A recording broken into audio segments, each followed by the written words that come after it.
विंध्याचल प्रदेश के संबंधित विभागों ने पहले ही आदित्य गुप्ता के भारत में किए गए कामों की पुष्टि कर दी थी और स्थानीय कानूनों के अनुसार उसे 10 साल की कैद की सजा सुनाई। विंध्याचल प्रदेश की कानूनी प्रक्रिया के तहत किसी अपराधी को मुकदमा चलाए जाने से लेकर मुकदमे के अंत तक पहुंचने में आमतौर पर कम से कम 6 महीने लगते हैं और कुछ लंबे मामलों में तो 3 साल तक भी लग सकते हैं। विंध्याचल प्रदेश वालों में इसे खींचने की हिम्मत कैसे हो सकती थी? अर्जुन चौहान ने $1 ट्रिलियन अमेरिकी डॉलर तैयार कर रखे थे, जो उन्हें किसी भी पल कुचलने के लिए तैयार थे। 3 साल की तो बात ही छोड़िए, 3 महीने भी क्या, अगर उन्होंने इसे 3 दिनों तक खींचने की हिम्मत की होती तो वे शायद आसमान उलट देते। सबूत इकट्ठा करना, सत्यापन, सजा, सब कुछ 3 दिनों के भीतर पूरा हो गया, जो कि भारत में संबंधित प्रक्रियाओं के तहत आदित्य गुप्ता खुद भी इतनी जल्दी पूरा नहीं कर पाता। जैसे ही उसे हथकड़ी लगाई गई, आदित्य गुप्ता की मानसिकता पूरी तरह से टूट गई। क्या वह पहले ही घर नहीं लौट आया था? विंध्याचल प्रदेश में उसके परिवार की पृष्ठभूमि और प्रभाव को देखते हुए भले ही वे उसे पूरी तरह से जेल से बाहर न रख पाते, लेकिन इस मुद्दे को कम करने के लिए इसे 1 साल या उससे अधिक समय तक खींचना मुश्किल नहीं होना चाहिए था, है ना? उसने सोचा था कि वह मौत के जबड़ों से बच निकला है, लेकिन उसे पता चला कि वह कड़ाही से निकलकर आग में कूद गया था। उसकी मानसिकता पूरी तरह से टूट चुकी थी। ऐसा ही होना चाहिए। धत, सिर्फ 10 साल की सजा। वह तो सच में आसानी से बच गया। बुरा नहीं, बुरा नहीं, विंध्याचल प्रदेश एक महान भूमि वाला देश है। एक कमजोर युवा मालिक, एक विंध्याचल के जलदानव, इन 2 दूरदर्शियों के साथ चलो देखते हैं कि मनोरंजन उद्योग में कौन फिर से इस तरह का स्टंट करने की हिम्मत करता है। इस सजा से नेटिजन उत्साहित हो गए। 10 साल की सजा का मतलब था कि जब तक वह बाहर आता, एक ऐसे मनोरंजन उद्योग में जो इतनी तेजी से बदलता है, आदित्य गुप्ता जैसा व्यक्ति जिसके पास कोई महत्वपूर्ण काम नहीं था, जल्दी ही भुला दिया जाएगा। सालों बाद जब उसका नाम फिर से आता तो उससे जुड़े एकमात्र टैग विंध्याचल के जलदानव, विंध्याचल का तूफान, आदित्य चिन्ह, आदित्य का दर्दनाक इलाज, ये हास्यप्रद शब्द होंगे। मौके का फायदा उठाते हुए संबंधित विभागों ने एक बड़ी तलवार चलानी शुरू कर दी। मनोरंजन उद्योग को फिर से संगठित किया, जिसमें एक व्यापक कर चोरी की जांच ने बड़ी संख्या में मशहूर हस्तियों को खींच लिया। मनोरंजन उद्योग के खिलाफ शिकायत करने के लिए एक विशेष कार्यालय भी सीधे तौर पर स्थापित किया गया, बशर्ते आपके पास पर्याप्त सबूत हों। आप इस प्लेटफॉर्म पर किसी की भी रिपोर्ट कर सकते थे।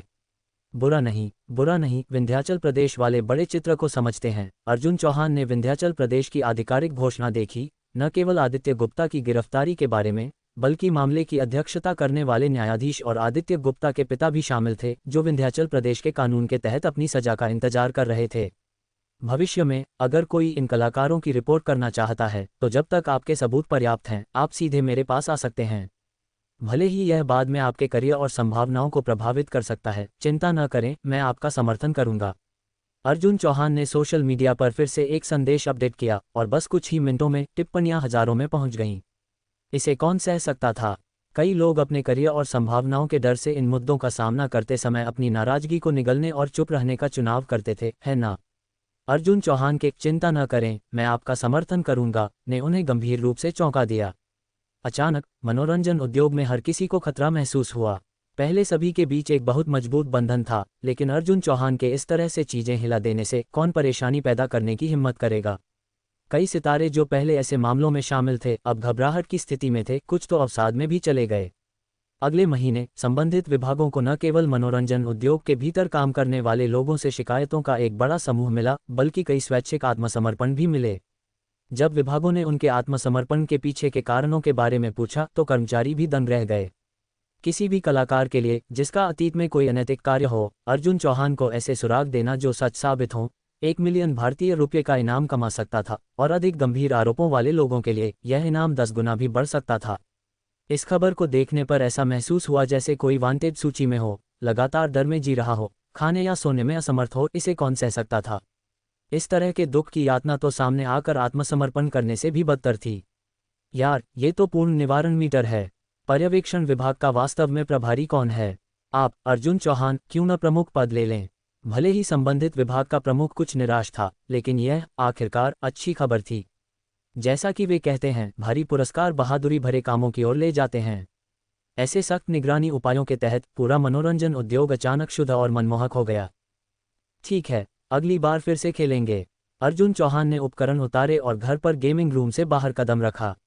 अर्जुन, जल्दी आओ। अर्जुन चौहान को अपना खेल खत्म करके बाहर आते देख अनामिका राठौर ने जल्दी से जोर से बुलाया। क्या हुआ? अर्जुन चौहान अनामिका राठौर के फोन स्क्रीन पर झुका। क्या हुआ? अर्जुन, इस साल तूफान का असर बहुत गंभीर है ना? अनामिका राठौर ने कहा, अपने फ़ोन पर जानकारी देखते हुए चिंतित थी। चरम मौसम और भी गंभीर होता जा रहा है। देश भर में कई जगहों पर भारी बारिश हो रही है और कुछ जगहों पर तो ऐतिहासिक उच्च स्तर को भी पार कर चुकी है। ये वास्तव में गंभीर है। अर्जुन चौहान ने रिपोर्टों की श्रृंखला को देखा और तुरंत एक चिंतित अभिव्यक्ति दिखाई। दरअसल तूफानों के बारे में अर्जुन चौहान ने कभी भी उनके बारे में बहुत ज़्यादा महसूस नहीं किया था, क्योंकि वह दक्षिणपुर शहर, एक द्वीप शहर में बड़ा हुआ था जहां वे हर साल कई तूफानों का अनुभव करते थे। समुद्र के पास होने के कारण हालांकि हवा और लहरें तेज थीं, लेकिन उन्होंने शायद ही कभी विनाशकारी परिणाम दिए। आखिर सबसे भारी बारिश के साथ भी पानी बस समुद्र में बह जाता था, जिससे बाढ़ की आपदाएं टल जाती थीं। अर्जुन चौहान को अभी भी याद था कि तूफान के दिन उसके सबसे खुशहाल समय थे, क्योंकि स्कूल बंद हो जाता था और उसे हवा में चारों ओर दौड़ना पसंद था।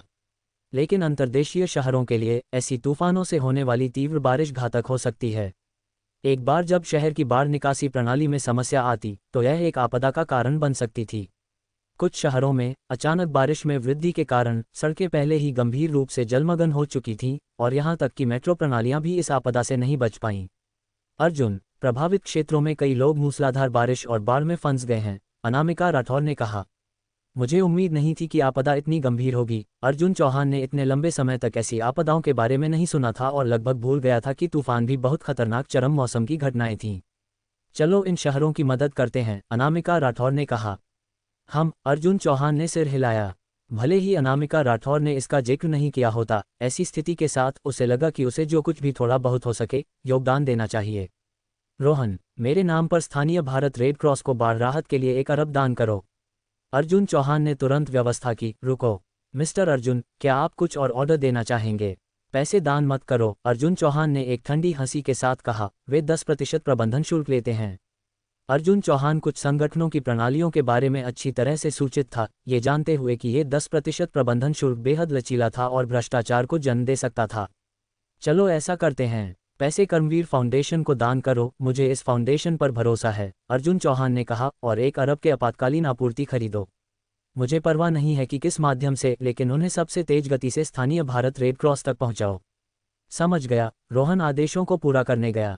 युवराज, मिस्टर अर्जुन, मैं यहाँ हूँ। तुरंत घर पर सभी को इकट्ठा करो और आपदाग्रस्त क्षेत्रों में एक बचाव अभियान शुरू करो। कम प्रोफाइल रखने की कोशिश करो और जब तक बिल्कुल आवश्यक न हो, साधारण लोगों के सामने अपनी शक्तियों को उजागर न करने की कोशिश करो। वहां स्वयंसेवकों के रूप में जाओ। हाँ मिस्टर अर्जुन, एक विचार के साथ अर्जुन चौहान अनामिका राठौर के साथ दिव्य शक्ति महाविद्यालय के स्थान में प्रवेश कर गया। अब दिव्य शक्ति महाविद्यालय में 1000 से अधिक लोग हो गए थे, प्रत्येक में अपने असाधारण कौशल थे। चौहान परिवार युद्ध में दुर्जेय था, लेकिन उनकी क्षमताएं बहुत ही अकेली थीं।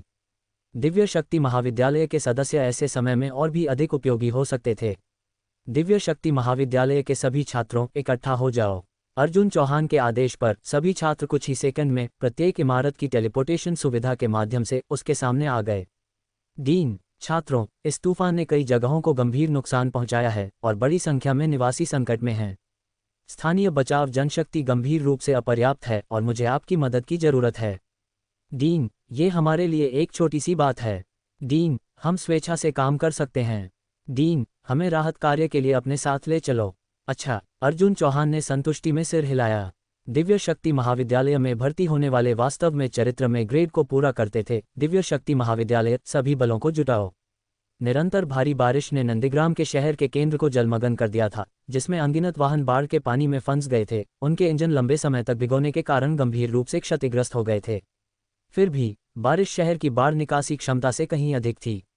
आपदा राहत कर्मी बचाव अभियान चलाने के लिए अपना सर्वश्रेष्ठ प्रदर्शन कर रहे थे, लेकिन प्रभावित लोगों की संख्या बस बहुत बड़ी थी। सड़कें, गलियां, आवासीय क्षेत्र, कारखाने और इसी तरह सभी मानव बचाव की प्रतीक्षा कर रहे थे। एक बस में पानी का स्तर पहले ही कई यात्रियों की छाती को पार कर गया था और यह बस की छत से एक सिर की ऊंचाई से थोड़ा ही अधिक दूर था। कई बच्चों को भी वयस्कों द्वारा पकड़ना पड़ता था ताकि वे मुश्किल से सांस ले सकें। सभी यात्री शांत रहने की कोशिश कर रहे थे, लेकिन उनके शरीर में रिसने वाली ठंडक अभी भी उनके दिलों में सिहरन भेज रही थी। कुछ लोग पूछ सकते हैं, उन्होंने अस्तित्व की तलाश के लिए बस छोड़ने की हिम्मत क्यों नहीं की? क्या ऐसा नहीं लगता था कि वे खुद को बंद कर रहे थे? कुछ तटीय या द्वीप शहरों के विपरीत नंदीग्राम एक अंतर्देशीय शहर था जहां तैरने में सामान्य दक्षता बहुत अधिक नहीं थी और हिंसक हवा के साथ बाहरी तूफान ने धाराओं को बेहद अशांत बना दिया था। यहाँ तक कि कुशल तैराक भी ऐसे अशांत पानी में स्वतंत्र रूप से चलने में सक्षम नहीं हो सकते थे, अकेले ही अंदर के अधिकांश लोग जो भूमि पर रहने वाले थे। अगर वे तुरंत बस छोड़ देते तो यह और भी खतरनाक हो सकता था, क्योंकि कोई नहीं जानता था कि उग्र धाराओं में कौन सी तेज वस्तुएं छिपी हो सकती हैं या कौन सी भारी वस्तुएं बह रही थीं। मुनमुन, क्या तुम्हें लगता है कि हम यहाँ मर सकते हैं? दो लड़कियां बस की धातु की सलाखों को पकड़े हुए थीं, उनके होंठ ठंड से बैंगनी हो गए थे और उनकी बोली भी कांपने लगी थी। चिंता मत करो, हम नहीं मरेंगे। हालांकि स्थिति अब थोड़ी खराब है, लेकिन हम किसी दूरदराज के स्थान पर नहीं हैं। साथ ही बस में किसी ने पहले ही पुलिस को फोन कर दिया है, इसलिए कोई हमें बचाने के लिए जल्द ही आना चाहिए, मुनमुन ने आश्वासन दिया। हालांकि वह खुद एक बहुत ही खराब स्थिति में थी। आज उसका विशेष दिन था और इतने लंबे समय तक ऐसे गंदे पानी में डूबे रहने से उसे बेहद असहज महसूस हुआ था। यहाँ तक कि एक तेज दर्द भी था जो बताता था कि उसे संक्रमण हो सकता है। लेकिन अपनी दोस्त को प्रोत्साहित करने के लिए उसने अभी भी एक दर्द भरी मुस्कान दी। चर्रा, अचानक बस से एक तेज शोर आया जो हिंसक रूप से हिल गया। बस में लोगों ने चिल्लाया। आपको समझना होगा कि वर्तमान जल स्तर के साथ ये बस की चौड़ाई को कवर करने के लिए पर्याप्त था, और सभी की वर्तमान खड़ी स्थिति के साथ उनकी तरफ से झूठ बोलने के लिए जल्दी से समायोजित करना असंभव होगा। घबराहट के साथ अगर बस पलट जाती तो कई यात्री बाढ़ के पानी में अपनी जान गंवा देते। लेकिन फिर उन्हें एहसास हुआ कि उनके चारों ओर पानी का स्तर गिर रहा था।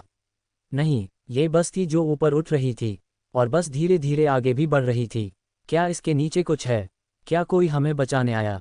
यात्रियों ने राहत की मुस्कान दिखाई, जैसे कि वे अभी अभी एक बड़ी आपदा से बचे हों। ज्यादा दूर नहीं, एक ऊंची इमारत में एक युवा व्यक्ति के हाथ लगातार हिल रहे थे।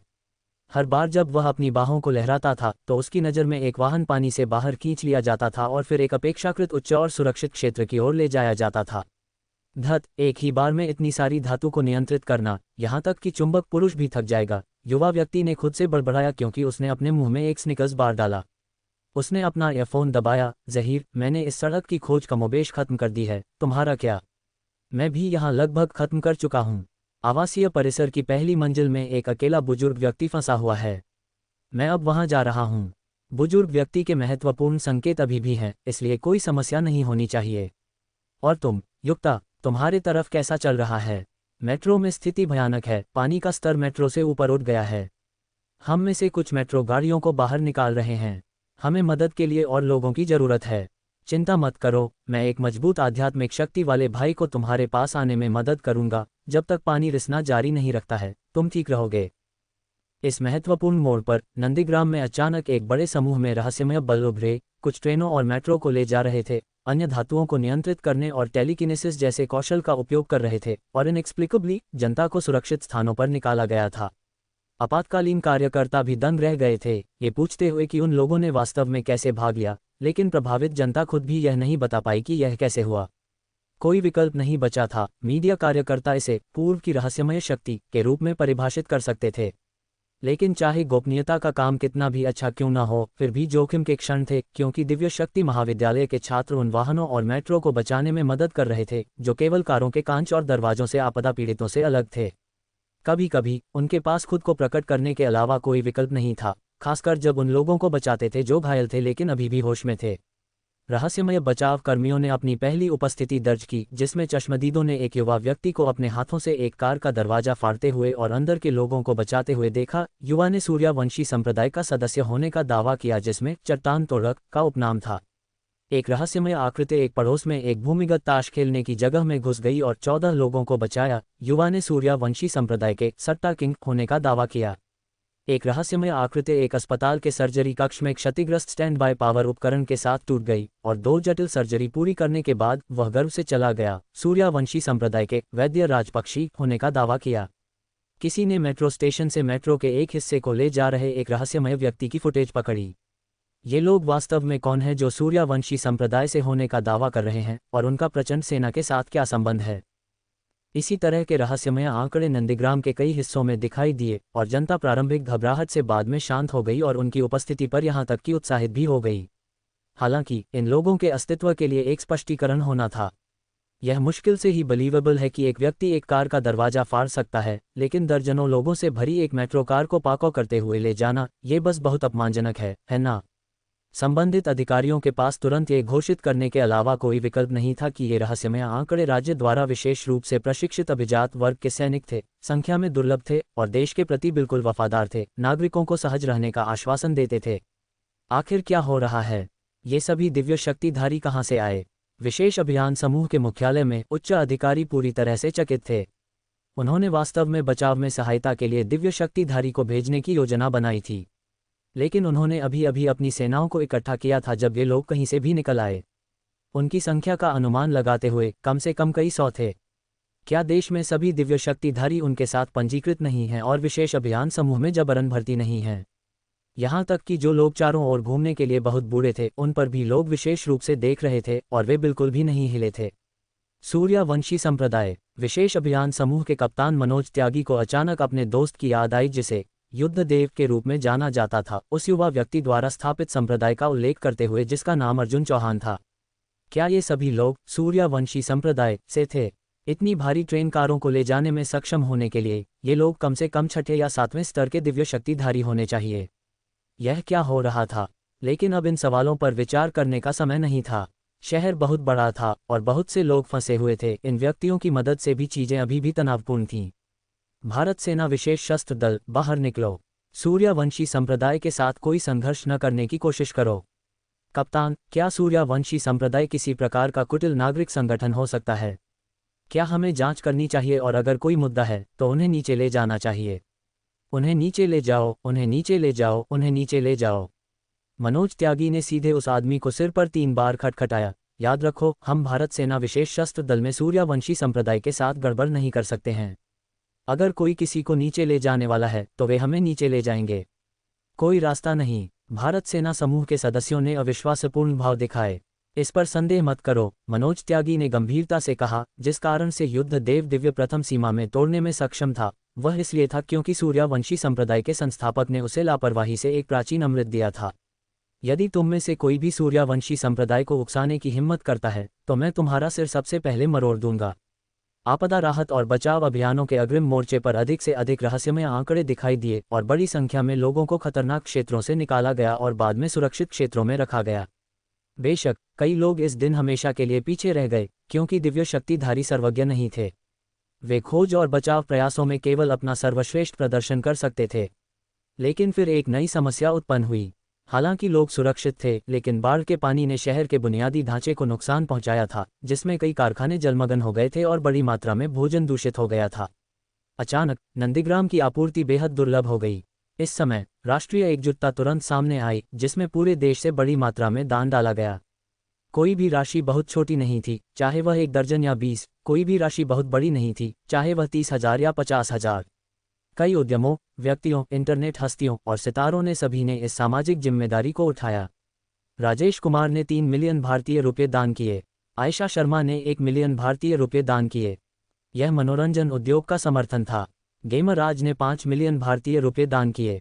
रोहन भाटिया ने 2 मिलियन। यह इंटरनेट सेलिब्रिटी और ई स्पोर्ट्स मंडलों की ताकत थी। त्रिवेणी एक्सपोर्ट्स ने 100 मिलियन दान किए। इंद्रजाल लैब्स ने 100 मिलियन दान किए। ये व्यवसायों से दान थे। जो विशेष रूप से छूने वाला था वह ये था कि कई व्यवसाय जो पहले से ही मुश्किलों में थे, उन्होंने भी भविष्य की परवाह किए बिना उदारतापूर्वक अपने बटुए खोले। राष्ट्रीय ब्रांड एकता स्पोर्ट्स ने कई वर्षों तक नुकसान की रिपोर्ट की थी। पिछले साल की रिपोर्ट में 220 मिलियन का घाटा दिखाया गया था। फिर भी ऐसी परिस्थितियों में भी उन्होंने आपदाग्रस्त क्षेत्र का समर्थन करने के लिए 50 मिलियन भारतीय रुपये दान करने में कामयाब रहे।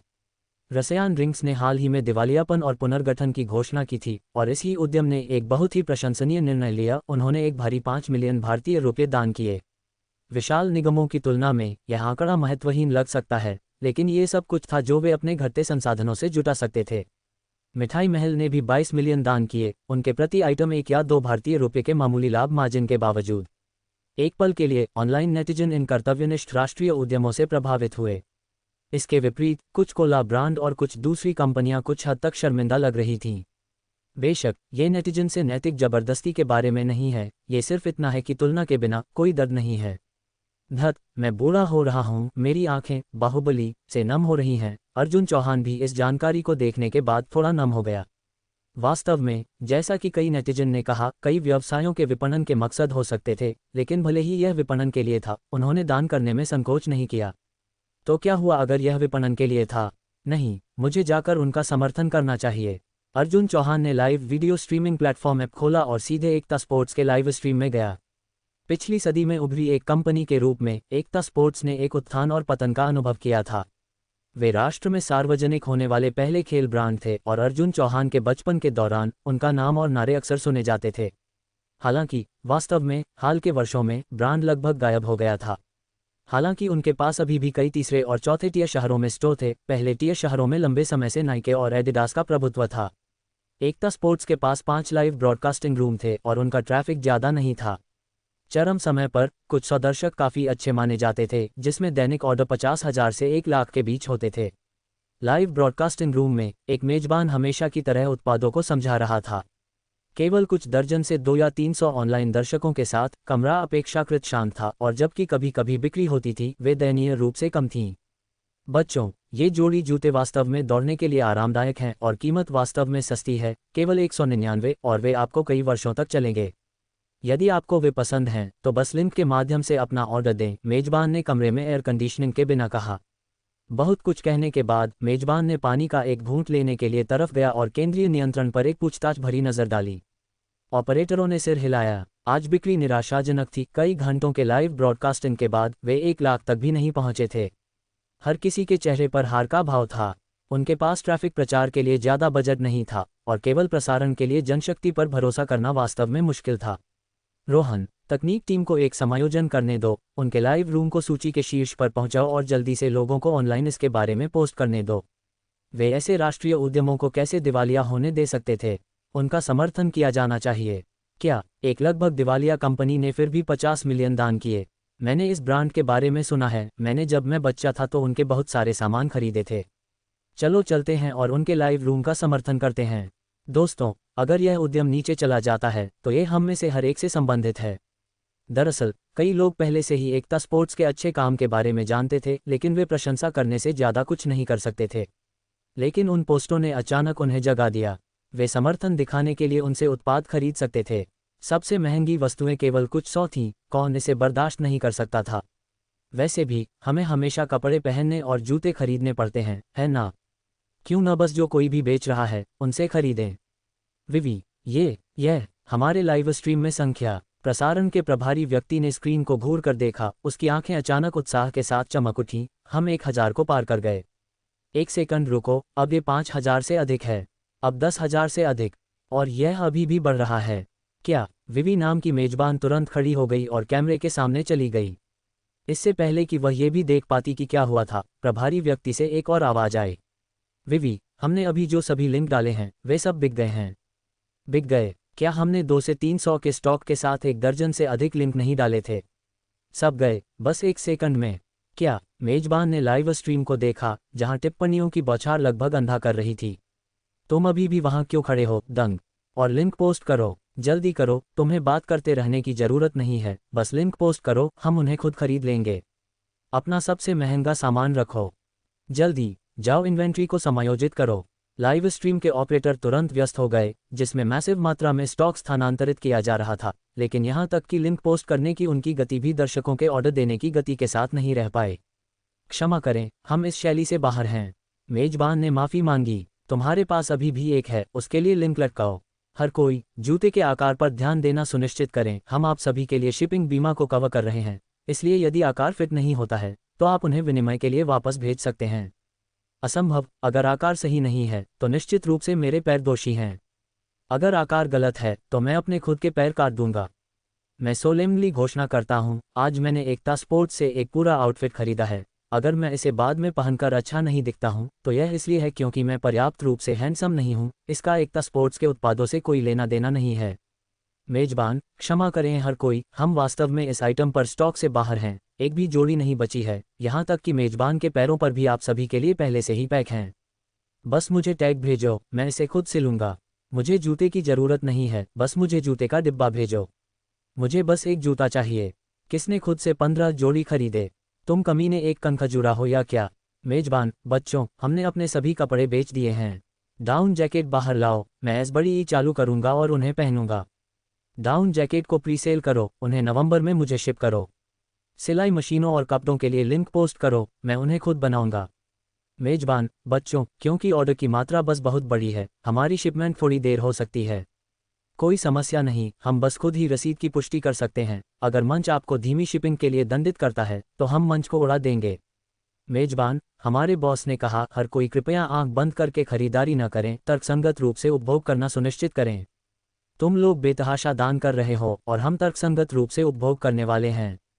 हम बेतहाशा खरीदारी करना चाहते हैं। अपने बॉस से कहो कि वह अपने काम से मतलब रखे।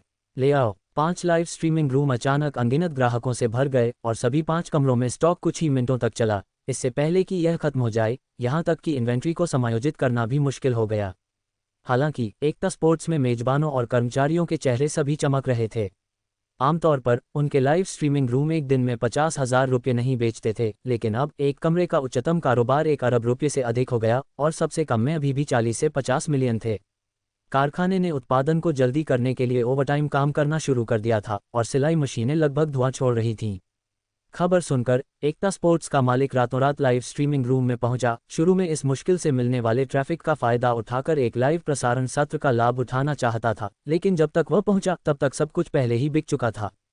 कोई विकल्प नहीं होने पर मालिक को एक मनोरंजन मेजबान बनना पड़ा। एक शॉपिंग लाइव स्ट्रीम, जिसके पास बेचने के लिए कुछ भी नहीं बचा था, प्रतिभाओं का प्रदर्शन करना शुरू कर दिया। हा, मैं हंसी से मर रहा हूँ, क्या मैं अभी भी एक बिक्री लाइव स्ट्रीम में हूँ? मेजबान, लिंक छोड़ दो। मेजबान, अपने हाथों में गिटार के लिए लिंक रखो, मैं वह अभी भी खरीद सकता हूँ। सुबह एकता स्पोर्ट्स पर सामान खरीदो, दोपहर में एक मधु नींबू की चाय पियो और शाम को सोशल मीडिया पर आदर्श को कचरा बनाओ। कितना पूरा दिन है। दोस्तों, उनके पास बेचने के लिए सामान खत्म हो गया है, चलो अपनी लड़ाई का मैदान बदलते हैं। सही, बगल में परमहंस ने अभी अभी दिवालियापन घोषित किया और 30 मिलियन दान किए। उन पर 4 अरब का कर्ज भी है ना? चलो चलते हैं, हमला। जल्द ही परमहंस का लाइव स्ट्रीमिंग रूम उसी स्थिति का सामना किया जिसमें कमरे में सब कुछ बिक गया, लेकिन यह अभी भी नेटिजन के उत्साह को वापस नहीं रोक सका। उत्पाद ऑनलाइन बिक गए होंगे, लेकिन अभी भी ऑफलाइन स्टोर थे। नेटिजन की विशाल भीड़ तब इन कर्तव्यनिष्ठ राज्य स्वामित्व वाले उद्यम खुदरा दुकानों में टूट पड़ी और अपनी उन्मत्त खरीदारी शुरू कर दी। मुझे इनमें से 10 दो। ये जोड़ी, ये जोड़ी, ये जोड़ी, मुझे वे सब चाहिए। सर, हम सच में बिक गए हैं। हे, मोटे मत बनो, चलो अच्छे से बात करते हैं, मॉडल के कपड़े मत उतारो। ऑफलाइन स्टोर भी जल्दी से नंगे हो गए, जिसमें एक भी कपड़े या जूते की जोड़ी दिखाई नहीं दे रही थी। यहाँ तक कि मॉडल पर कपड़े और पतलून भी पागल दुकानदारों द्वारा सीधे खरीदे गए थे। जो और भी बेतुका है, कुछ लोग जिन्हें कपड़े या जूते नहीं मिल सके, उन्होंने एक कपड़े का हैंगर उठाया, 100 रुपये का बिल फेंक दिया और चले गए, जिसने एकता स्पोर्ट्स के कर्मचारियों को छुआ और अम्यूज दोनों किया। दयालु नेटिजन ने भी हर किसी को याद दिलाना शुरू कर दिया कि जब तक बिल्कुल आवश्यक न हो, कृपया खरीदारी वापस न करें। एक वापसी गंभीर इन्वेंट्री मुद्दों का कारण बनेगी, जो इन कंपनियों के लिए पहले से ही गंभीर स्थिति में है। एक कैटास्ट्रोफिक आपदा होगी। फिर भी नेटिजन ने भी बड़े पैमाने पर व्यक्त किया कि वे उत्पादों को कभी वापस नहीं करेंगे, भले ही इसका मतलब एक सगाई को रद्द करना हो। 1 अरब से अधिक का बिक्री राजस्व लाइव स्ट्रीम बिक्री में एक चमत्कार बनाया और एक लगभग शून्य वापसी दर ई कॉमर्स उद्योग में एक और चमत्कार था, जो भारत के लोगों की एकजुटता को प्रदर्शित करता था। जब तक एकता स्पोर्ट्स के सीईओ ओम प्रकाश घर पहुंचे, तब तक अगला दिन हो चुका था। कंपनी के ऋणों को संभालने के लिए उन्होंने कंपनी की कारों को बेच दिया था और यहां तक कि एक साझा साइकिल पर लाइव स्ट्रीम में गए थे। जब साइकिल किसी और ने ले ली थी तो अनॉयड हो गए थे, लेकिन नेटिजन की मदद से कंपनी को कगार से पुनर्जीवित किया गया था। उनके भीतर एक भयंकर लड़ाई की भावना को फिर से जगाया गया था। वह भी अभी घर पहुंचा था जब उसे एक अज्ञात नंबर से एक कॉल मिली। नमस्ते, मैं ओम प्रकाश हूं। क्या मैं पूछ सकता हूं कि यह कौन है? नमस्ते राष्ट्रपति ओम प्रकाश, यह अर्जुन चौहान है। अर्जुन चौहान, राष्ट्रपति अर्जुन। ओम प्रकाश कुछ हद तक चापलूस था। 1 दशक पहले जब उनका करियर अपने चरम पर था, तो वह कई बड़े शॉट्स से भी मिले थे जो आमतौर पर केवल टीवी पर देखे जाते थे। लेकिन अब वह खेल परिधान ब्रांड में एक डिक्लाइनिंग निजी उद्यम का एक छोटा मालिक था और वह कई अरब रुपये के ऋणों से बोझिल था। उनकी कंपनी हमेशा नुकसान की स्थिति में थी। अर्जुन चौहान जैसे किसी के साथ उसका क्या व्यवसाय हो सकता था? हालांकि वह किसी भी चीज से डरता नहीं था, क्योंकि उसने कभी भी कुछ भी बेईमान नहीं किया और अर्जुन चौहान के उसे कोई परेशानी पैदा करने के बारे में चिंता नहीं की। मैं नहीं जानता कि राष्ट्रपति अर्जुन मुझसे क्या चाहेंगे। मैं आपसे खेल सामान का एक बैच ऑर्डर करना चाहूंगा, अर्जुन चौहान ने एक मुस्कान के साथ कहा। 20 मिलियन सेट खेल उपकरण, जिसमें आउटफिट, पैंट, जूते और जैकेट शामिल हैं। मैंने पहले ही आपकी कंपनी के खाते में धन हस्तांतरित कर दिया है। 20 20 मिलियन सेट संख्या ने तुरंत ओम प्रकाश के होंठों को ट्विच कर दिया। व्यवसाय के अपने सभी वर्षों में उसे शायद ही हजारों सेट के लिए आदेश मिले थे, और अब अचानक एक बार में 20 मिलियन सेट थे। कोई भी इसे कैसे संभाल सकता था? पत्नी, हमारा खाता जांचो। ओम प्रकाश ने तुरंत अपनी पत्नी से कहा, जो उसके बगल में थी। ओम प्रकाश की पत्नी ने जल्दी से कंपनी के खाते में लॉग इन किया और शून्य की श्रृंखला ने लगभग उसके जबड़े को गिरा दिया। 20 अरब, नहीं नहीं नहीं, 200 अरब। यूजुअल बिक्री मूल्य के अनुसार उनके खेल परिधान का प्रत्येक टुकड़ा लगभग 200 रुपये में बिकेगा। अर्जुन चौहान ने जो आइटम ऑर्डर किए वे प्रति सेट 1000 रुपये से अधिक नहीं होंगे। यहाँ तक कि लागत मूल्य पर गणना की जाए तो ये बस कुछ 100 रुपये होगा। यदि यह एक थोक है तो ये थोक मूल्य 5 या 600 या यहाँ तक कि 4 या 500 तक भी नीचे लाया जा सकता है। लेकिन अर्जुन चौहान जो कीमत दे रहा था वह बिना किसी छूट के सीधे प्रति सेट 1000 रुपये थी। क्या ये पौराणिक दुनिया का सबसे अमीर आदमी हो सकता है? मिस्टर अर्जुन, ये कीमत थोड़ी, क्या कीमत उचित है? अर्जुन चौहान ने पूछा। मुझे एक बोली दो और मैं अंतर हस्तांतरित करूंगा। मिस्टर अर्जुन, यह ऐसा नहीं है, ओम प्रकाश ने एक व्यंग्यात्मक मुस्कान के साथ कहा। आमतौर पर जब हमारे पास इतनी बड़ी शिपमेंट होती है तो हम छूट की पेशकश कर सकते हैं। यदि आप हमारे कारखाने से 10,000 से अधिक सेट ऑर्डर करते हैं तो हम आपको 50% की छूट दे सकते हैं। क्या तुम मुझ पर ध्यान नहीं देते? हाँ। अर्जुन चौहान अचानक अप्रसन्न हो गया। एक छूट ठीक है, लेकिन 50% बहुत अधिक है। 15% मैं विचार कर सकता हूँ। ओम प्रकाश दंग रह गया। हे भगवान, ये नेटिजन तब तक खर्च कर रहे हैं जब तक कि वे अपने दिमाग से बाहर नहीं हो जाते हैं। अर्जुन चौहान भी जंगली खर्च करना कैसे शुरू कर चुका है। राष्ट्रपति अर्जुन, हमारी कंपनी हर किसी की मदद से पहले ही बहुत सुधार चुकी है।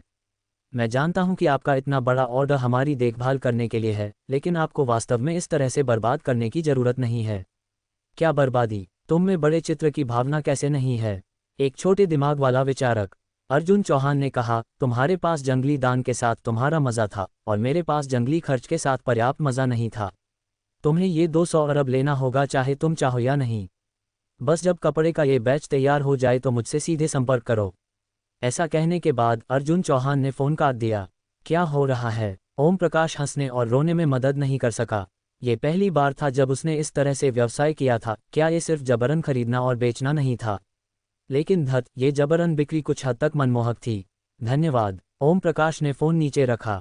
इस 200 अरब के साथ न केवल कंपनी के ऋणों को साफ किया जा सकता था, बल्कि वे एक वापसी करने और एडिडास और नाइके के साथ एक बार फिर से प्रतिस्पर्धा करने की कोशिश करने के लिए इस फंड का भी उपयोग कर सकते थे। लेकिन अर्जुन चौहान की होड़ बस शुरू हो रही थी। नमस्ते, क्या यह मधु नींबू चाय के मालिक हैं? मैं 50 मिलियन कप पे ऑर्डर करना चाहता हूँ। हाँ, डिलीवरी की ज़रूरत नहीं है, बस एक बार जब वे तैयार हो जाएं तो उन्हें सड़क पर दे दो। नमस्ते, रसायन ड्रिंक्स, सही। हाँ, मुझे 10 मिलियन बक्से का जूस चाहिए, खुद पीने के लिए नहीं। मुझे बस लगता है कि मैं अफ्रीका का समर्थन करना चाहता हूँ जबकि मैं हाल ही में खाली हूँ। परमहंस, हाँ, अर्जुन चौहान यहाँ है। मुझे 20 मिलियन सेट कपड़े चाहिए। हाँ, उतना उत्पादन नहीं कर सकते। कोई बात नहीं, मैं सामान प्राप्त करने के लिए 10 साल इंतजार कर सकता हूँ। वज्र समूह, है ना? तुम फिर से क्या बेचते हो? ओह, तुम स्टील बेचते हो। खैर, चूंकि मैंने कॉल किया है, तुम मेरे लिए कुछ 10,000 टन स्टील को क्यों नहीं परिष्कृत करते हो? हाँ, क्या बनाना है? रॉकेट बनाना है, मुझे लगता है। कोई आपदा बहुत बड़ी नहीं है जिसे पार नहीं किया जा सकता है। जब तक हर कोई एक साथ काम करता है, कोई बाधा नहीं है जिसे हम पार नहीं कर सकते।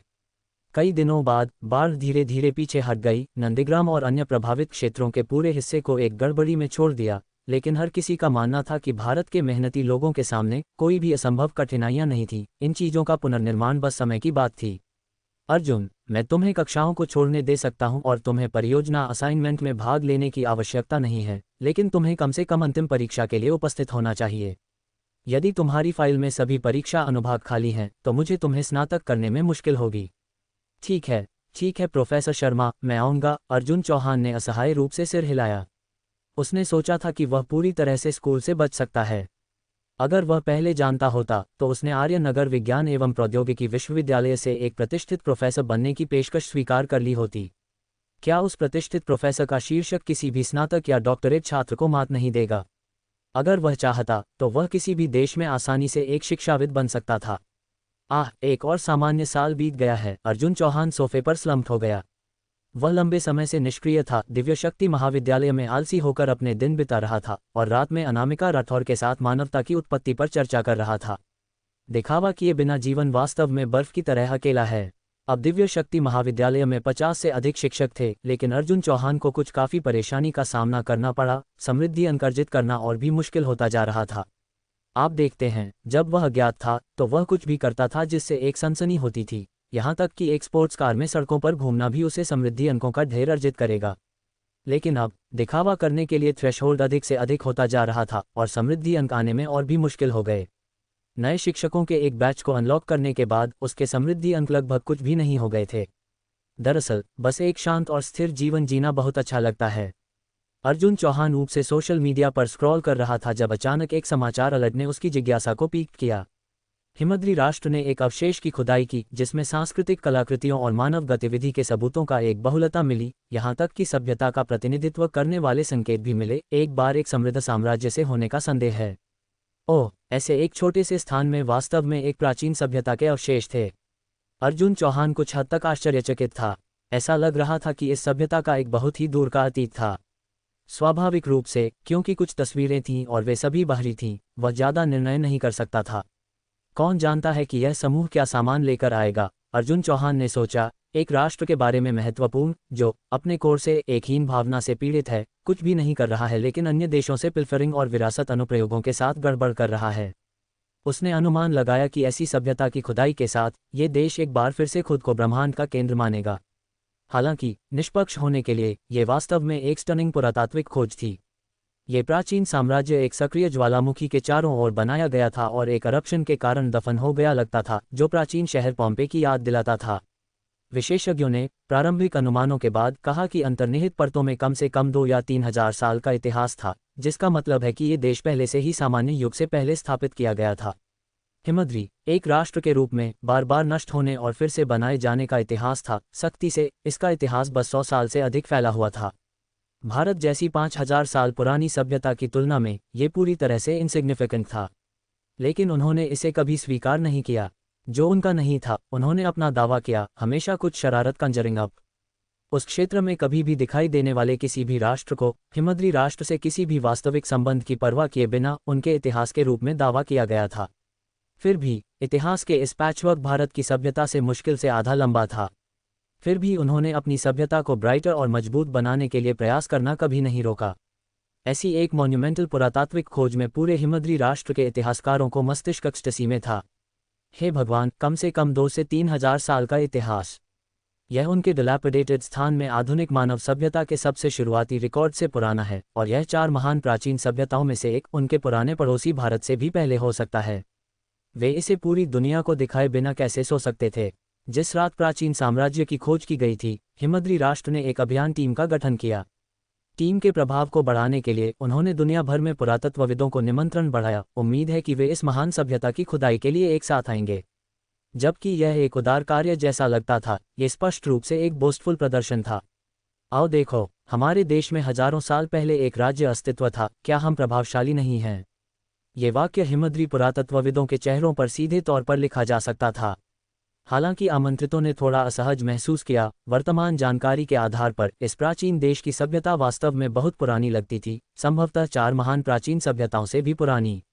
अगर उन्होंने इस सभ्यता की खुदाई करने से चूक गए तो यह वास्तव में रिग्रेटेबल होगा। इसलिए उन पुरातत्वविदों ने अपनी शिकायतों को एक तरफ रख दिया और दुनिया भर से हिमद्री की ओर दौड़ पड़े। खुदाई फ्रेनेटिकली आगे बढ़ रही थी, जिसमें खंडहरों से कई फाइनली तैयार की गई कलाकृतियों की खुदाई की जा रही थी। कार्बन-12 आइसोटोप परीक्षण के बाद इन कलाकृतियों को 5000 साल से अधिक पुराना पाया गया। दुनिया की सबसे शुरुआती सभ्यता, बैबिलोनियन सभ्यता, का इतिहास केवल इतने ही साल का था। इस परिणाम के साथ पूरा हिमद्री राष्ट्र पागल हो गया। 5000 साल का इतिहास, सबसे पुरानी बैबिलोनियन सभ्यता 3500 साल पहले की है। क्या इसका मतलब यह नहीं है कि उनका इतिहास 4 महान प्राचीन सभ्यताओं से भी पहले हो सकता है? भले ही उस समय उनके पूर्वज कहीं दास थे, उनके लिए अज्ञात, जब तक यह उनकी भूमि पर था वे उनके पूर्वज थे। यदि उन्हें लगा कि एक ब्लडलाइन संबंध था तो एक था, और किसी और के शब्दों का कोई फर्क नहीं पड़ा। ये पता चला है कि हम दुनिया में सबसे प्राचीन इतिहास वाले राष्ट्र हैं। दुनिया को अब 5 महान प्राचीन सभ्यताओं के अस्तित्व को पहचानना चाहिए। क्या 5 महान प्राचीन सभ्यताएं, 4 महान प्राचीन सभ्यताओं का शीर्षक नहीं बदला जा सकता है? सबसे कम इतिहास वाले देश को बस बाहर निकल जाना चाहिए। ये शीर्षक हमारे हिमद्री का है। यह एक महत्वपूर्ण पुरातात्विक खोज है। इस दिन को इतिहास की किताबों में दर्ज किया जाना चाहिए। इतिहास और मनोरंजन से संबंधित उन बड़े अंतर्राष्ट्रीय मंचों में अचानक बड़ी संख्या में हिमद्री राष्ट्र के स्क्रीन नाम दिखाई दिए, जैसे कि घटना ने उनके डीएनए के भीतर सो रहे ब्लड लाइन को सक्रिय कर दिया था। उनका केवल एक लक्ष्य था, पूरी दुनिया को यह बताना कि यह नव उभरती सभ्यता उनकी थी, हिमद्री राष्ट्र की सभ्यता। प्राचीन देश को तुरंत हिमद्री राष्ट्र के लोगों द्वारा पेटेंट किया गया था और विभिन्न सांस्कृतिक विरासत पंजीकरणों के लिए प्रस्तुत किया गया था, जैसे कि उन्हें डर था कि कोई इसे चुरा सकता है। मैं स्पीचलेस हूँ। जब से कुछ पाया जाता है जहाँ एक जमीन का मालिक होता है, तो वह उसके इतिहास का मालिक होता है। फिर अगर हमारे देश में डायनासोर जीवाश्मों का एक गुच्छा है, तो क्या इसका मतलब है कि हमारा देश डायनासोर का जन्मस्थान बन जाता है? हाँ, अगर उनके देश में प्राचीन एप्स के निशान मिलते हैं, तो क्या वे ये दावा करने जा रहे हैं कि उनका देश मनुष्यों की उत्पत्ति है? मैं हंसी से मर रहा हूँ, लेकिन मैं पूरी तरह से नहीं मरा हूँ। लोगों का एक गुच्छा जो अपने खुद के पूर्वजों को भी नहीं जानता है, यहाँ नई 4 महान प्राचीन सभ्यताओं के बारे में बात कर रहा है। उस युग में वापस उनके हिमद्री पूर्वजों को ये भी नहीं पता था कि वे कहाँ जीवित रहने के लिए संघर्ष कर रहे थे। इस तरह की रोगजनक श्रेष्ठता की भावना ने तुरंत सभी नेटिजन से रिडिक्यूल को ट्रिगर किया। लेकिन इस समय हिमद्री राष्ट्र ने एक और आश्चर्यजनक खोज की घोषणा की। उन्होंने इस प्राचीन शहर में भूमिगत एक ऑल्टर जैसा दिखने वाला एक स्थान पाया था, और इस स्थान पर 5 मीटर से अधिक ऊंचा एक विशाल सोने का ढांचा था। यह उस तरह की इमारत नहीं थी जिसमें आप रहते थे, बल्कि एक सुनहरा प्रतीक था जो इस महान सभ्यता के टोटम का प्रतिनिधित्व करता था कि 5000 साल से अधिक पहले कोई भी इतनी उच्च शुद्धता के साथ सोने को परिष्कृत कर सकता था और इसे इस रूप में गढ़ सकता था, और आज 5000 साल बाद भी अपनी चमक बनाए रख सकता था। तकनीक उस युग में संभव होनी चाहिए थी, उससे कहीं अधिक दूर है। यह एक नए चमत्कार से कम नहीं था। इसके अस्तित्व की तुलना मिस्र के गीज़ा के स्फिंक्स, लटकते बगीचों और अन्य आश्चर्यों से भी की जा सकती है, जिसमें हिमद्री राष्ट्र के कुछ ऐतिहासिक विद्वानों ने यहाँ तक सुझाव दिया कि यह कलाकृति एक्स्ट्राटेरेस्ट्रियल्स द्वारा छोड़ी गई हो सकती है, जिससे पूरी बात और भी रहस्यमय और अपमानजनक हो गई। ये चीज़, अर्जुन चौहान ने प्रतीक को घूर कर देखा। उसका चेहरा अचानक कुछ हद तक स्टिफ हो गया। मुझे अचानक हंसने जैसा क्यों लगता है? तुम्हें ऐसा क्या हंसा रहा है? अनामिका राठौर एक बाथरोब में अर्जुन चौहान के बगल में एक सीट ले ली। व्यूअर, इतना स्वादिष्ट। अर्जुन चौहान ने उसके चेहरे पर अनअबैशडली एक चुंबन लगाया। क्या तुम हिमद्री राष्ट्र में हाल ही में हुई पुरातात्विक खोज के बारे में जानती हो? मैंने कुछ सुना है, अनामिका राठौर ने सिर हिलाया। कहा जाता है कि यह प्राचीन सभ्यता कम से कम 5000 साल से अधिक पुरानी है, यहाँ तक कि प्राचीन बैबिलोनियन से भी पुरानी है। यह मानना मुश्किल है कि दुनिया में एक और भी पहले की सभ्यता थी, लेकिन उन हिमद्री लोगों में महिमा का दावा करने के लिए वास्तव में एक नाक है। अनामिका राठौर ने मौक करने में मदद नहीं की। मुझे याद है कि उनके पूर्वज बस 2000 साल पहले एक खानाबदोश जनजाति थे, है ना? उन्हें यहाँ तक कि पकड़ा गया था और गुलाम बनाया गया था, और अब जब उन्हें सौभाग्य से एक अच्छी जगह मिल गई है और एक देश स्थापित किया है, तो वे अपने मीगर इतिहास का विस्तार करने की कोशिश करना शुरू कर देते हैं। हाँ, कोई मजाक नहीं। अर्जुन चौहान हंसा। लेकिन ईमानदारी से, इस प्राचीन देश में कुछ कौशल हैं। अगर मुझे सही याद है तो हमारे भारत ने भी आज से 1 दर्जन सदियों पहले तक सोने की कलाकृतियों को बनाने की तकनीक में महारत हासिल नहीं की थी, है ना?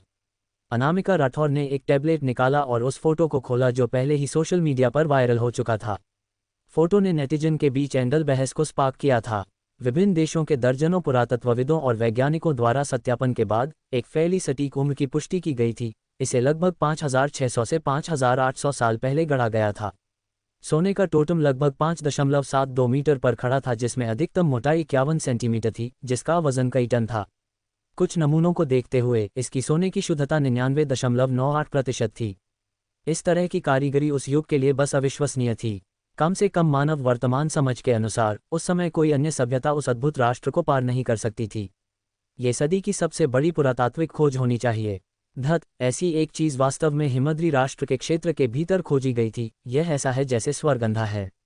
टीएस, वे फिर से ऐसा कर रहे हैं। ठीक है, ये सब तुम्हारा है, पूरा ब्रह्मांड तुम्हारा है। ये प्रतीक उनके राष्ट्र का एक प्रतीक होना चाहिए, है ना? डिज़ाइन काफ़ी प्रभावशाली है, लेकिन इसका कोई इलाज नहीं है। वे भाग्यशाली थे कि यह उनकी ज़मीन पर पाया गया था। ऐसा लगता है कि आखिरकार सभ्यता को हिमद्री राष्ट्र के लिए जिम्मेदार ठहराया जाएगा। 4 महान प्राचीन सभ्यताएं 5 बनने वाली हैं। ये वास्तव में खराब हो गया है। अर्जुन, मुझे ऐसा क्यों लगता है कि मैंने इस चीज़ को पहले कहीं देखा है? अनामिका राठौर ने अचानक कुछ सोचा। मुझे लगता है कि मैंने इस प्रतीक को पहले देखा है। वहाँ, अर्जुन चौहान ने पास की एक दीवार की ओर सिर हिलाया। क्या वह प्रतीक दीवार पर नहीं है? निश्चित रूप से दीवार पर एक बैंगनी टोटम लटका हुआ था जो एक कर्सरी नज़र में तस्वीर में उसके आकार में लगभग समान था। हालांकि करीब से एग्जामिनेशन करने पर कोई अभी भी कुछ मामूली मतभेदों को स्पॉट कर सकता था। हाँ, वह है। अनामिका राठौर उत्साह से खड़ी हो गई। मुझे याद है कि यह तुम्हारे परिवार का क्लैन प्रतीक है ना? ये प्रैक्टिकली आइडेंटिकल है। क्या ऐसा हो सकता है कि तुम्हारा परिवार उस साम्राज्य के शाही परिवार से उतरा है? अनामिका राठौर, हालांकि 20 के दशक में, अभी भी एक छोटी लड़की की तरह कल्पनाशील दिमाग था। एक 5000 साल पुराना साम्राज्य अगर यह पूरी तरह से नष्ट नहीं हुआ होता और वर्तमान दिन तक विकसित हो गया होता तो शायद एक बहुत बड़ा परिवार या एक प्रमुख शक्ति होगी, है ना? मुझे यह मिल गया। अब मैं सब कुछ समझती हूँ।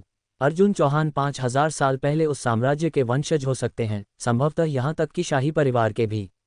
उस साम्राज्य ने पूरे समय प्रोलिफरेट किया था, पूरी दुनिया में अपनी छाप छोड़ रहा था, और अब तक यह एक बहीमौत में बदल गया था जो पूरे ग्लोब में फैला हुआ था। क्या ये सच में एक ऐसा देश है जिसे तुम्हारे परिवार के गुलामों ने बनाया था? उन दर्जनों पृष्ठों की पीपीटी सुनने के बाद अनामिका राठौर ने आखिरकार समझा कि अर्जुन चौहान का परिवार किस तरह का राक्षस था। उन्होंने 5000 साल तक धन विरासत में मिला था और उनके पास मानव कल्पना से परे एक लाभ था। भले ही 10 पीढ़ियों को मस्तिष्क रक्तस्राव से पीड़ित होना पड़ा, वे अमीर होने से खुद को रोक नहीं सकते थे। लेकिन एक नव अनावरणित सभ्यता जिसने पूरी दुनिया का ध्यान आकर्षित किया और यहाँ तक कि 4 महान प्राचीन सभ्यताओं को भी पार कर लिया, वास्तव में अर्जुन चौहान के परिवार के गुलामों द्वारा बनाई गई थी। ये कुछ हद तक दिमाग को चकरा देने वाला था। ऐसा होना चाहिए। अर्जुन चौहान वास्तव में बहुत निश्चित नहीं था, क्योंकि वह कभी नहीं जानता था कि उसके परिवार की किस गुलाम शाखा ने ऐसा साम्राज्य स्थापित किया था। अगर यह चौहान परिवार का प्रतिनिधित्व करने वाले क्लैन प्रतीक के लिए नहीं होता तो उसने नहीं सोचा होता कि यह सभ्यता उसके परिवार के गुलामों द्वारा बनाई गई थी। रोहन, क्या तुम जानते हो? मैं जानता हूँ, रोहन शर्मा ने कहा। हमारे पास आपके परिवार की हर शाखा का विस्तृत रिकॉर्ड है जिसमें संबद्ध परिवार और गुलाम शामिल हैं। यह एक गुलाम जनजाति से आना चाहिए जिसे सूर्यवंशी जनजाति कहा जाता है जिसने सभ्यता स्थापित की थी। क्या तुम विस्तार से बता सकते हो? अर्जुन चौहान ने अनुरोध किया। जरूर, रोहन शर्मा ने जवाब दिया। उस वर्ष ये तब होना चाहिए जब आपके पूर्वज ने एक रेल्म को पार किया, और क्योंकि इसने आसपास की ऊर्जा में उतार चढ़ाव का कारण बना, इससे एक गंभीर तूफान हुआ और उसकी शक्ति ने यहाँ तक कि एक गंभीर भूकंप का कारण बना। इन शक्तियों ने उनके द्वारा बनाए गए शहर को पूरी तरह से नष्ट कर दिया। आपके पूर्वज के रेल्म को पार करने के बाद ऐसा लगता है कि उन्होंने महसूस किया कि एशिया के दक्षिण पूर्वी क्षेत्र में समृद्ध संसाधन थे, इसलिए उन्होंने सीधे चौहान परिवार के प्रत्यक्ष वंशजों और संबद्ध परिवारों के एक छोटे हिस्से को ले लिया और चले गए। शेष संबद्ध परिवारों और गुलाम परिवारों को कहीं और आजीविका कमाने के लिए प्रवास करने के लिए छोड़ दिया। तो ये सूर्यवंशी जनजाति कम या ज्यादा पीछे छूट गई थी? हाँ, रोहन शर्मा ने सिर हिलाया। रिकॉर्ड के अनुसार सूर्यवंशी जनजाति के क्लैन प्रमुख का एक बहुत प्यारा बेटा था। आपके पूर्वज को ये बच्चा बहुत पसंद था, इसलिए उन्होंने उन्हें कुछ उन्नत धातु विज्ञान और कृषि सिखाया। यहाँ तक कि अब की तुलना में कुछ उपकरणों की कमी को छोड़कर ये बिल्कुल भी आउटडेटेड नहीं था। वे कहाँ चले गए जो अब हिमद्री राष्ट्र की भूमि है? सही, रोहन शर्मा ने जारी रखा। उस समय यह एक बहुत शांत सुप्त ज्वालामुखी था, लेकिन चूंकि ये दूर के अतीत में इरप्टेड हो चुका था, इसलिए इसके द्वारा उत्पन्न राख ने उपजाऊ मिट्टी बनाई जिससे उस युग में रहने के लिए क्षेत्र आदर्श बन गया। तो उन्होंने वहां एक सभ्यता स्थापित की, भूमि की खेती की, प्रोक्रिएटिंग और अल्केमी का अभ्यास किया। आपके पूर्वज का सम्मान करने के लिए उन्होंने एक भूमिगत महल बनाया और सोने में अपना क्लैन प्रतीक डाला। तो वे प्रॉस्परिंग जारी क्यों नहीं रहे? ये ज्वालामुखी था जिसने समस्या पैदा की, रोहन शर्मा ने समझाया। दुर्भाग्य की बात करें तो सैकड़ों हजारों वर्षों तक इरप्टेड नहीं हुआ ज्वालामुखी उन्होंने प्राचीन देश स्थापित करने के बाद बस 300 साल से अधिक इरप्टेड हुआ। प्राचीन देश के लगभग सभी लोग बच नहीं पाए। वे हाल ही में, जब तक उन्हें अनकवर्ड नहीं किया गया था, तब तक मोटे ज्वालामुखी राख के नीचे दफन हो गए थे। ये वास्तव में काफी दुखद है। अर्जुन चौहान ने शोक व्यक्त किया। अगर उस आपदा के लिए नहीं होता तो शायद आज हिमद्री जैसा कोई देश नहीं होता, है ना?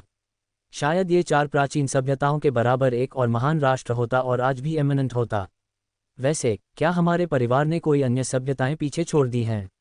अर्जुन चौहान ने सोचा। है, रोहन शर्मा ने जोर दिया। गांधर्व सभ्यता, एस्टेक सभ्यता, मायन सभ्यता, मेसोपोटामियन सभ्यता और कई अन्य प्राचीन सभ्यताएं आपके परिवार के संबंध में स्थापित की गई थीं, जिसमें कई शामिल हैं जो पौराणिक कथाओं में मौजूद हैं, जो वास्तव में वास्तविक थीं।